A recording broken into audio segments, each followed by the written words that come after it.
Emergency Fund 101, Protecting and Growing Your Fund. Over 50% of Canadians superscript 1 and nearly 60% of Americans squared report that they don't have savings to turn to in the event of an emergency. If something unexpected were to happen, do you have enough savings to get you and your family through it and back to solid ground again? If you're not sure you have enough set aside, being blindsided with an emergency might leave you in the awkward position of asking family or friends for a loan to tide you over. Or would you need to rack up credit card debt to get through a crisis? Dealing with a financial emergency can be stressful enough, like an unexpected hospital visit, car repairs, or even a sudden loss of employment. But having an established emergency fund in place before something happens can help you focus on what you need to do to get on the other side of it. As you begin to save money to build your emergency fund, use these 5 rules to grow and protect your I did not see that coming stash. 1. Separate your emergency fund from your primary spending account. How often does the amount of money in your primary spending account fluctuate?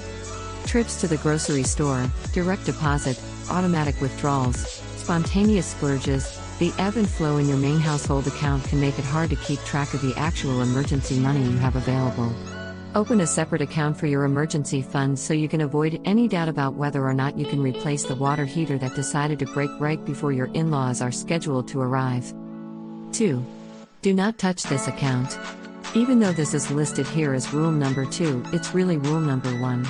Once you begin setting aside money in your emergency fund, few get a booty, unless there actually is an emergency. Best case scenario, that money is going to sit and wait for a long time until it's needed. However, just because it's an out of sight, out of mind situation, doesn't mean that there aren't some important features that need to be considered for your emergency fund account. You must be able to liquidate these funds easily, i.e., not incur penalties if you make too many withdrawals. Funds should be stable, not subject to market shifts. You definitely don't want this money to be locked up and or potentially lose value over time. Although these 2 qualities might prevent any significant gain to your account, that's not the goal with these funds. Pressure's off. 3. Know your number. You may hear a lot about making sure you're saving enough for retirement, and that you should never miss a life insurance premium. Solid advice. But don't pause either of these important pieces of your financial plan to build your emergency fund. Instead, tack building your emergency fund onto your existing plan, the same way you know what amount you need to save each month for your retirement and the premium you need to pay for your life insurance policy. Know how much you need to set aside regularly so you can build a comfortable emergency fund. A goal of at least $1,000 to 3 months of your income or more is recommended. 3 months' worth of your salary may sound high, but if you were to lose your job, you'd have at least 3 full months of breathing room to get back on track. 4. Avoid bank fees.